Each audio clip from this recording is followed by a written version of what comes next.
Dobrý den, v této části tutoriálu vás seznámíme se obchodní platformou MetaTrader. Bude to takové rychlé seznámení se, kde zhruba máte jaké věci nalézt a kde se zhruba co nachází, abyste měli ten základní přehled. Úplně vlevo nahoře máte klasické menu, které znáte ze mnoha jiných programů. Dokážete zde úplně všechny věci, které jsou potřebné pro práci s MetaTraderem, ale většina věcí je pro rychlejší přístup zobrazena i v jiných částech. Například zde dokážete založit demo účet, dokážete se přihlásit k jednotlivým již vytvořeným účtům. Dokážete se zde přihlásit i jako na prohlížení účtu. Máte zde všechny vlastně ty položky, které jsou zobrazené, ale ve většině případech se objevuje ještě další. Je zde třeba například část, která bude vysvětlena také později na přepínání jazyků. Je zde různé vkládání různých indikátorů, konkrétních práci s grafem, různé nástroje pro vytváření obchodních strategií a programování jako takové, přepínání oken. Máte zde taktéž část pro rychlé přístupy ikon, kde vlastně máte možnost rychlé vložení páru do grafu, různé přepínání profilů. Máte zde vypínání, zapínání jednotlivých oken, pokud vám vadí nebo překáží, a dá se použít pro zvětšení plochy.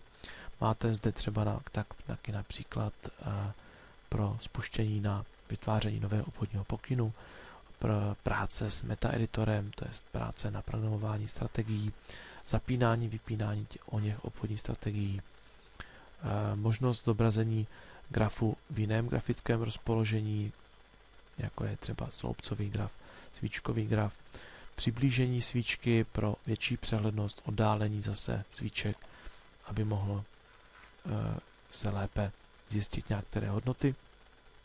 Pak zde máte taktéž položky pro automatický posun v grafu, která vám dokáže neustále posouvat poslední svíčku tak, aby byla zobrazená na konci.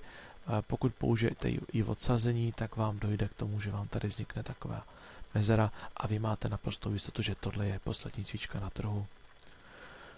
V části pod rychlýma ikonama je menu pro kreslení. Dá se zde kreslit různé vertikální linie, horizontální čáry, případně různé linie trendu, konkrétní už indikátory. Pak zde máme taktéž velice důležitou část, která vám zajišťuje přepínání takzvaného timeframeu nebo časového rámce konkrétní svíčky. Tato svíčka třeba v tomto grafu vám určuje, že je 4hodinový časový interval, vidíte, že je tady zapnutý. Dá se přepnout na minutový interval, 5minutový, 15minutový, 30minutový, 1hodinový, 4hodinový, denní, týdenní a dokonce i měsíční, kde vidíte velmi hluboko do historie obchodního trhu. Máte na levé straně taktéž okno s trhovými informacemi, to znamená, zde vidíte veškeré použité páry, které je možno ve vašem MetaTradu použít. Některé samozřejmě nelze vkládat do grafu, jelikož nejsou podporovány buď brokerem nebo přímo platformou.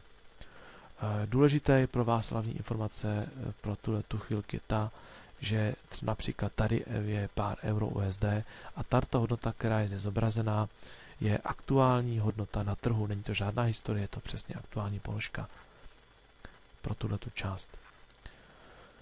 Pod oknem trhu máte okno navigátoru, kde například zde vidíte momentálně použitý účet otevřený.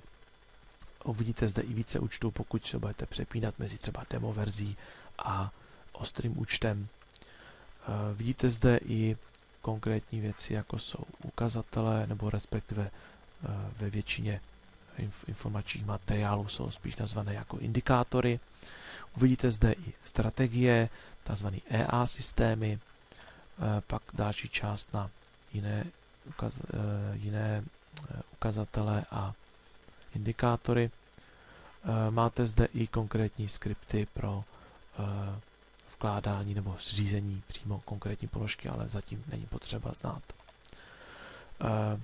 Pod oknem navigátor je tzv. Informační okno neboli terminál a to se skládá z 5 různých položek, které budou vysvětleny samostatně.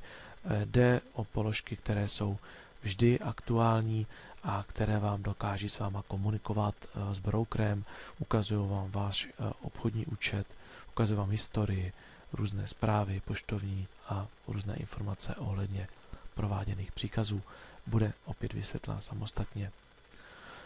Potom největší část, kterou vlastně máte zobrazenou a kvůli které to vlastně celé většinou děláte, tak máte vlastně ikonu z grafy, kde například tady máme zobrazené 4 grafy, ale můžeme ten graf zvětšit přes celý, vidíme to přes celé obchodní okno. Můžeme opět tady zmenšit tím, aby jsme zase se dostali zpátky na původní zobrazení.